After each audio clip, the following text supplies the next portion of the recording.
Sizlarni yana bir bor bu yerda ko'rib turganimdan bag'oyat xursandman. Barcha ustoz liderlarni hammalaringizni tabriklayman bu muvaffaqiyat bilan. Nima deydi, shunaqangi bir zo'r fikrlar bildirildiki, shunaqangi bir zo'r motivatsiya berildiki, hatto bu motivatsiyadan men shu darajaga chiqib hayajonlanib qoldim hozir. Bilmadim sizlarda qanaqa hissiyot, nima deb o'ylaysizlar? Bu narsalarga erishish osonmi, qiyinmi? Ha? Oson. Nima deb o'ylaysizlar?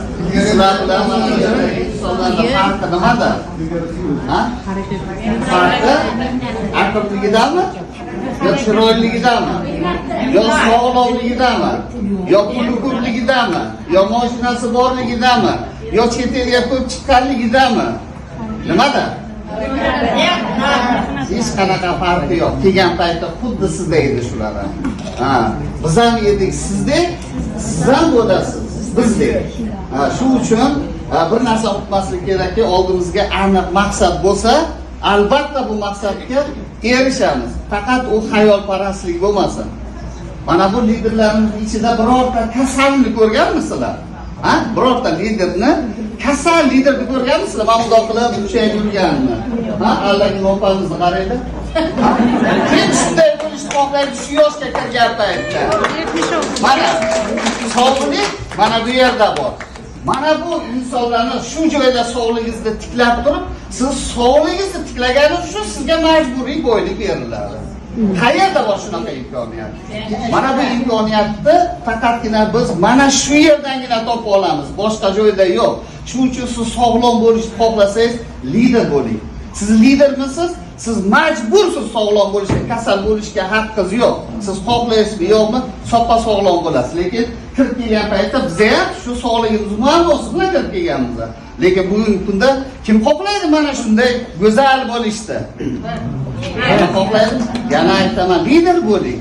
Lider bo'ling. Kiyashida ichida yurishingiz bilan hech narsa bo'lmaysiz, tomoshabin bo'lmang. Sahnada bo'ling. Mana bu sahnadagilar uchun hamma imkoniyat bor. Tomoshabin bo'lishimiz kerak emas. Biz hayotda o'zi tomoshabinmiz. Lekin aslida esa bizning o'rnimiz mana bu yerda bo'lishi kerak. Biz qanday bu narsalarga erishdik? Bizning qiladigan ishimiz faqat sayohatga borib kelsak bo'ldi. Sayohatga borib kelsak, qanday ko'tarilib ketadi? Sayohatga borib kelsak, statusimiz ko'tarilib ketyapti. Sayohatga borib kelsak, bizga mashina sovg'a qilishyapti. Sayohatga borib kelsak, shunaqa farzandlar paydo bo'lyapti. 20 yildan keyin. Mana shuning uchun davayki har birimizdan oldimizga aniq maqsad qo'yib, buni isboti bilan mana shu narsani muvaffaqiyatga qanday erishish mumkinligini mana shu ustozlar ko'rsatib beryaptimi? Mana shularni aytgan yo'lidan yursak, biz ham bunga erishishga majburmiz. Kim xohlaydi mana shunday liderlar bo'lishdi? Siz qo'lingizni uzating, sizni qo'lingizdan tortadiganlar albatta topiladi va siz bu narsalarga erishasiz. Salomat bo'ling.